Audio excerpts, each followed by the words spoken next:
Reddit, we're halfway through October and have yet to have an epic creepy thread. What are your seriously creepy stories, paranormal or not? Serious. Please remember to like, share, and subscribe.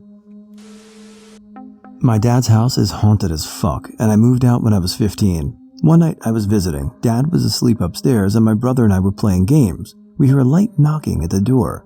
I went to go answer it and my brother told me not to. I figured it was a friend he didn't want to see. The knocking got louder and went from the door to all the windows around the house, just intense banging. I asked him who it was. He said it was Mom, who we had a restraining order against, and that freaked me out. But the cameras outside were showing nothing. 30 minutes this went on, and it got so intense you could see the glass and door shake. I ran outside, and then it stopped.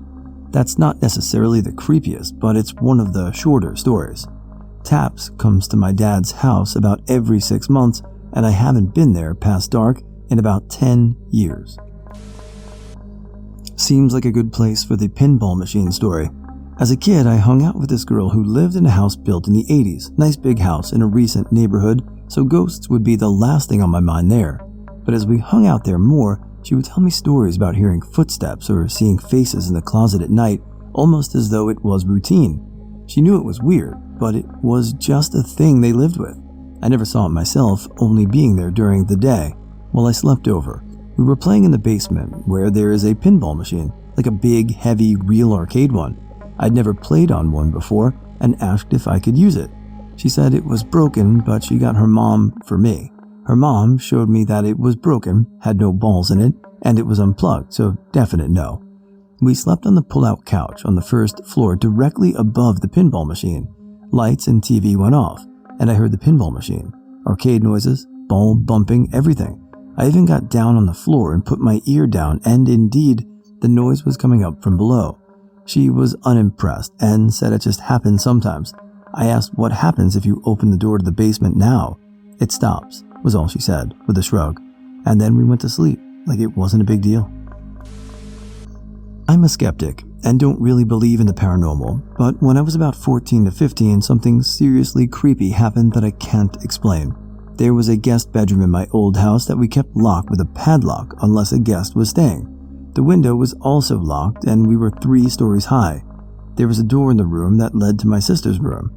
This was also locked and had a dressing table in front of it.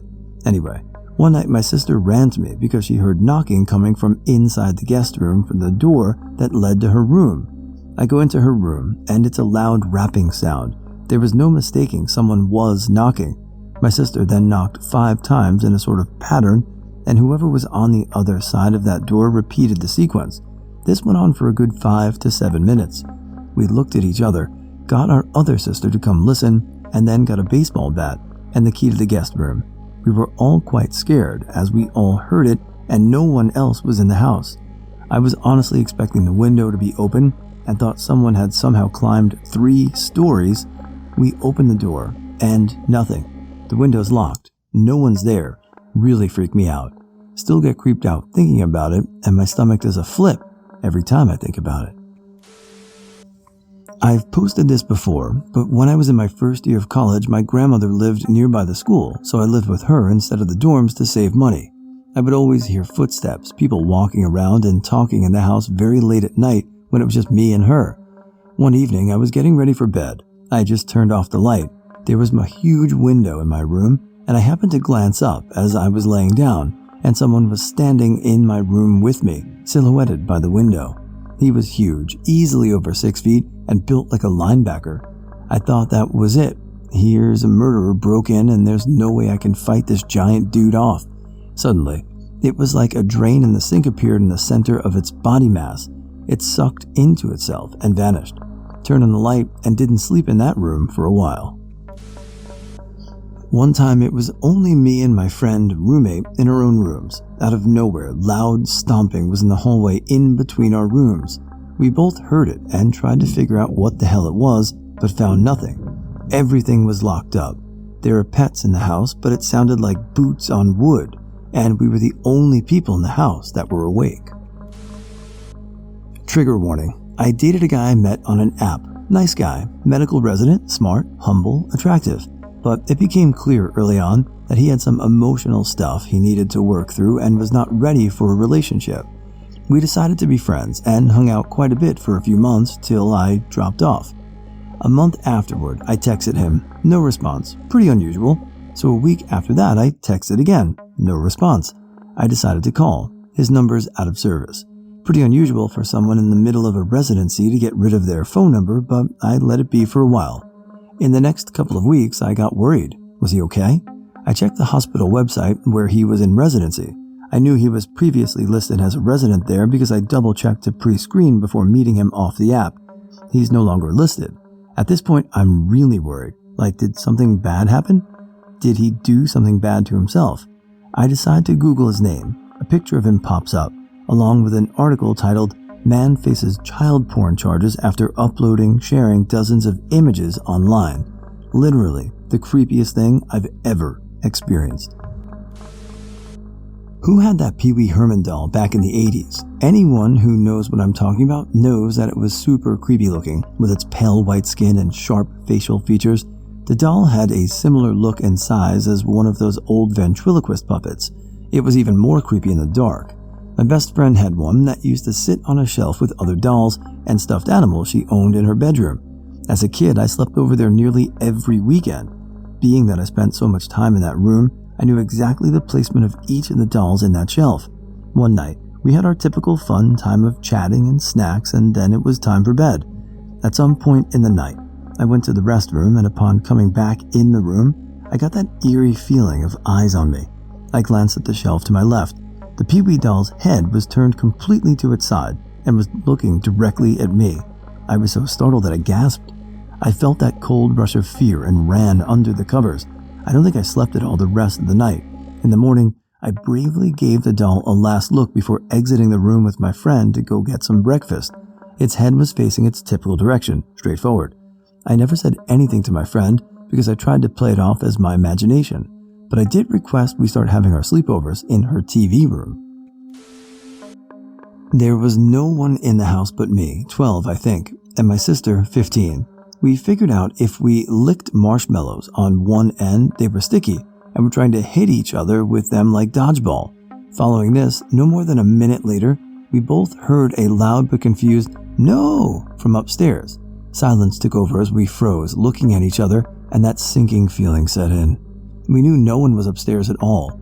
I led us upstairs hesitantly to make sure no TVs were on or radio either. Pretty strange, but I've witnessed stranger, I guess. I posted this a long time ago. I had a ghost spirit, something I could summon on command as a kid. No joke, seriously. Funny thing is, I think it's tied to my childhood bed, as the bed is now in my son's room, who is almost the same age as I was when I first met the ghost, and he's been making some pretty suspicious comments that makes me think they are harassing him. He refuses to tell me because if he talks about it, then it will scare him worse. But that's what happened to me. If I thought about the ghost, it would summon her. I'm about to burn that damn bed. Paranormal only really, but the thing that made me a skeptic. We live in the house we inherited from my granddad, where my uncle grew up. A couple of years ago, my uncle was given a few weeks to live and passed away at a fairly young age. I know he felt he had unfinished business on Earth and regretted losing touch with society as a whole. My mom was given the will a while before he died and stated we were allowed the chattels. He could take what he wanted from the house. We took various items, among them maybe 4 to 5 power tools, which I put in a wall-mounted cupboard in our house. When my uncle was alive, he spent a lot of time in pubs, and when karaoke was on, he'd sing King of the Road. We're snuggled up on the sofa watching a film a few weeks later, Into the Wild. The film ends with that song, and as it plays, there's a massive, booming, almighty crash, like the house is falling down.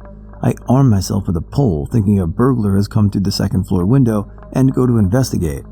The entire cupboard, containing my uncle's power tools, had come away from the wall, bringing most of the plaster with it. I was shook, so much so that I called my mom to tell her what had happened. I knew instantly it was a coincidence, but holy crap, talk about timing. TLDR. Uncle's ghost destroyed a cupboard in his childhood home while his favorite song played. This one is probably not seriously creepy, but it is the creepiest thing that happened to me. I was visiting my sister, who lives in Las Vegas, and we decided to visit Zach Bagans' The Haunted Museum. For those not familiar, Bagans is a ghost hunter best known for his TV show Ghost Adventures. His museum is one full of the odd and creepy, with most of the objects purported to be haunted or have an uneasy vibe about them.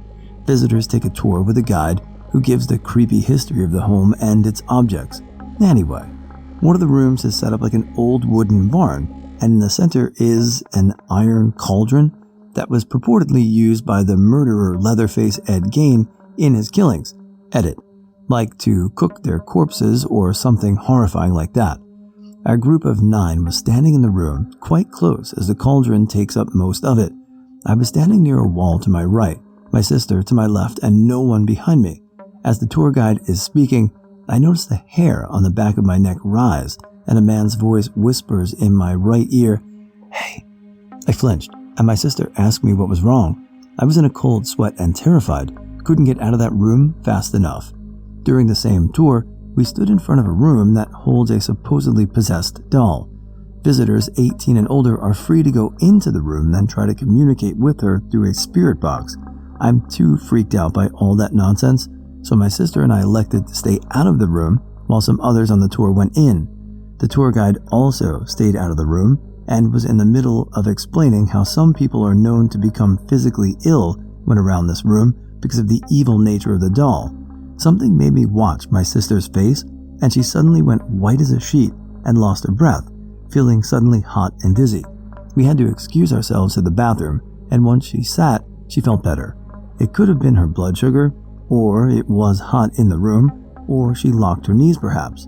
But if nothing else, it was very coincidental timing. It freaked us both out in the moment.